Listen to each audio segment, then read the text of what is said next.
Hi, I'm Cindy. I did my report on Ipoddo's website. Here's table of contents. I'll be going over a quick intro, show you the Ipoddo website, my methodology, and then summary. So Ipoddo Tea is a Japanese tea shop. They've had a global website servicing the entire world for quite a while now, but only this year opened an American website. So the purpose of the study is to gather feedback on the usability of this new North American website. The methods we're using is card sorting, a task-based evaluation, and then just a general usability study and cognitive walkthrough. And my demographic is 1/3 friends, 1/3 of my class's cohort, and then 1/3 the RT community on Reddit. So they're more expert and enthusiast users. And the artifacts is the Ipoddo North American website. So let's do a quick walkthrough of the website. This is the home page. This is the nav bar. This is a graphic, and then this is the footer. If you dive down into one of the tea types in the nav bar, this is what the page looks like, and then over here is the footer. Here is if you dive into the type of tea, you get the type of tea, your specs, how to make the matcha, similar items, customer reviews. Here's the shopping bag, it's pretty straightforward. And here is the pointers page. If you click on any one of these, it turns into another graphic. So I'm going to go through my card sort first. I had 58 participants, and I ended up with 36 cards in 6 categories. And how I chose the 36 cards is I did a homepage audit with all the available items on the homepage, and I took out anything that was redundant, outdated, or trivial. I had 4 repeat items, so I took those out. I decided to keep utility pages because I'm still curious where people thought they would be or group them into. In the same kind of vein, I had my 6 categories, but I left it open as a hybrid sort in case people wanted to create something and something that I missed. So I just wanted to be flexible for that. So here's my similarity matrix. I had a very similar result for my dendrogram as well, like 4 general chunkings. One with the footer with all your utility links and social media, the customer shopping experience, and logistics. Here is the tea guides, and then here are the teas itself. I created kind of like a threshold spreadsheet, so anything that showed up more than 10% of the time would be in this sheet, and then anything with greater than 70%, which obviously that meant I had greater confidence and more users putting them into that category in this sheet.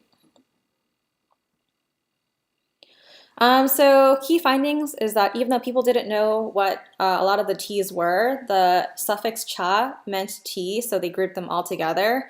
And you can see that in the similarity matrix and dendrogram. People struggle to classify uji, shimitsu, and gyokuro, even though they are types of tea and they don't have the cha suffix, so that kind of illustrated that point.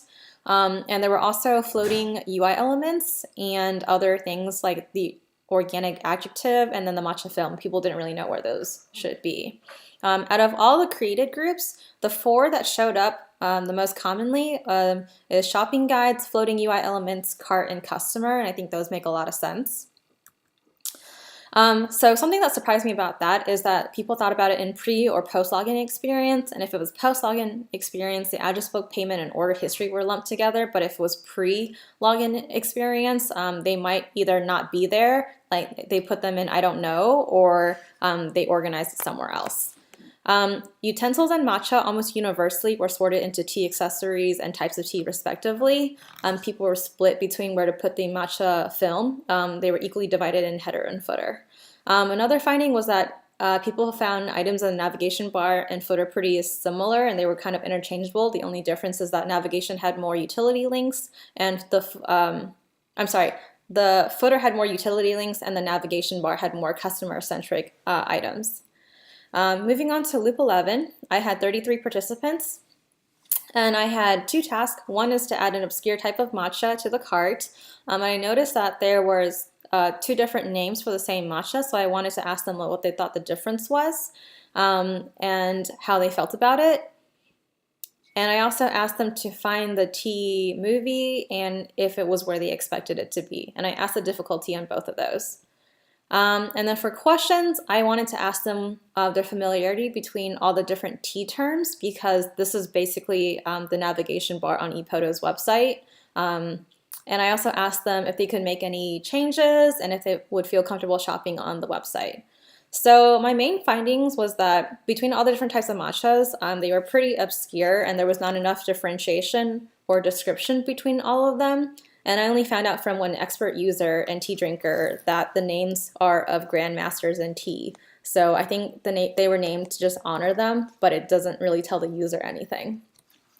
In the pointers page, it was universally disappointing to both beginners and expert tea drinkers because it was too overwhelming for beginners and didn't have a starting point. And then for experts, the advice was too rudimentary. It was like buy less tea and drink more. So it wasn't very helpful.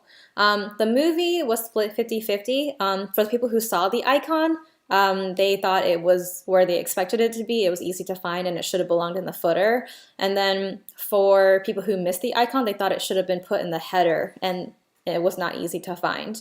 Some people thought that it should have belonged under About Ipoddo, like the company website. And then some other people also thought that instead of an icon, it should have been like a preview of the movie itself, kind of like how YouTube does like a little preview in their screen. To show that it's a movie. Overall usability, everybody ranked it around 7 to 8. They said it was not bad and it was visually pleasing, but some parts were kind of confusing or just not descriptive enough. Some lessons learned. I had a really high fail rate. For example, this show button for Loop 11, if the user moved away, it would only show up on another tab and not on the test itself. This is something that my user sent me. So they would open it with the questions, and then when they brought it back up, the answers disappeared and they couldn't click next because the question was required. So they either had to abandon the task or exit the study. In another iteration, my first task was for them to add a matcha whisk, and that sold out like halfway through, so they could not finish the task. So that's why I had so many different iterations.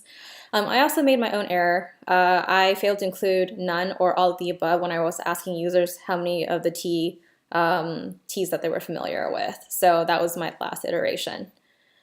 Moving on to user testing, I had 3 participants and they all completed it in about 15 minutes.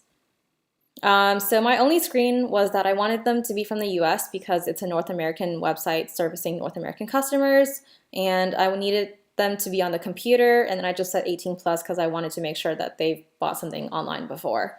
My task is the same thing: add the obscure matcha, see if they understand the differences between the 2 different names of matcha, even though they're the same type of matcha.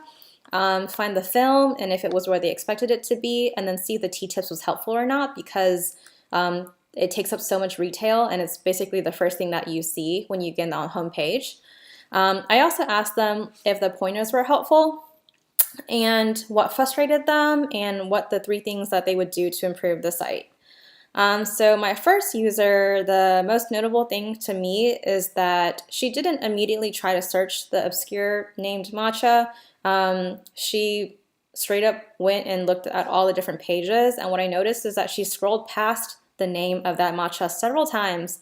And she was overwhelmed. So it was obvious to me that none of these names were meaningful to her. And when she dove into each page, the descriptions were a little bit too generic. They all said the same thing, like this one has a specific amount of umami and it was great for making lattes.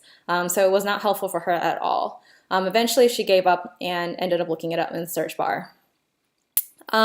She also found this page kind of overwhelming, and she was like, if I was a beginner, I would have no idea which one to buy. And she mistakenly thought that these were all different varieties until I asked her about the different names and to check the differences for them. And then she was confused because she didn't understand like why they would name it like several different names for the same item.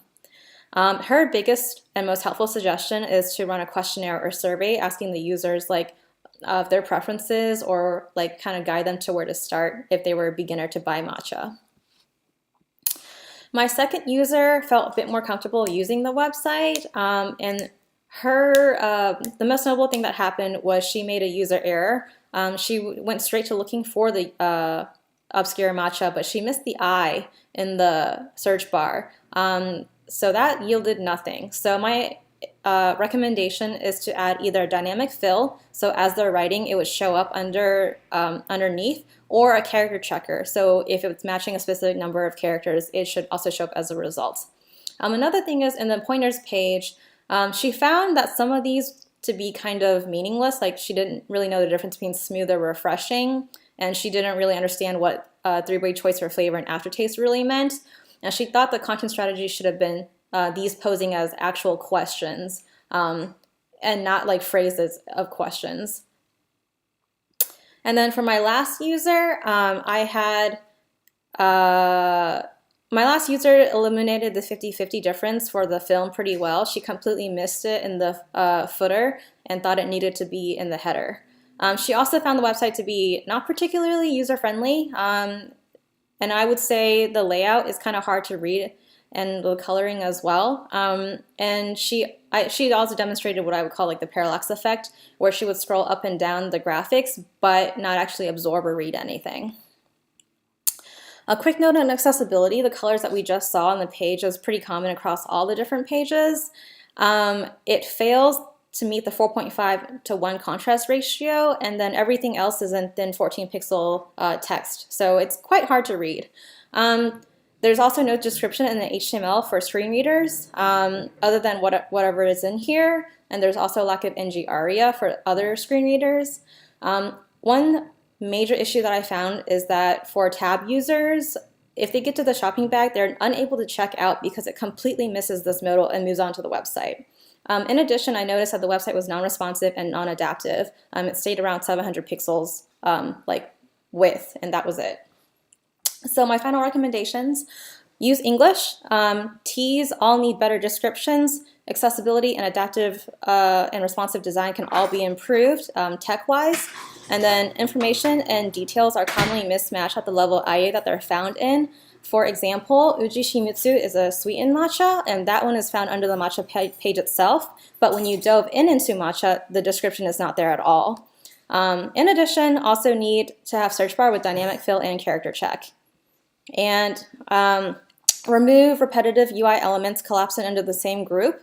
And then these are all links, but they look like graphics. So some UI elements look unexpected or have hidden affordances. So that about wraps up my usability study. So thanks so much. All right.